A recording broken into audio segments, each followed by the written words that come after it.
Hello friends, in this video we talk about engine misfire. If you have engine misfire, it's either the spark plugs, ignition coils, or the insulator on the ignition coils. It should be whole, without cuts or cracks. Otherwise the spark will jump and go to the engine body, and the engine will misfire.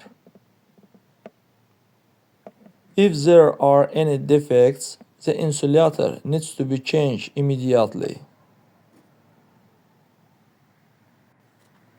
This also threatens not only engine misfire, but also high fuel consumption.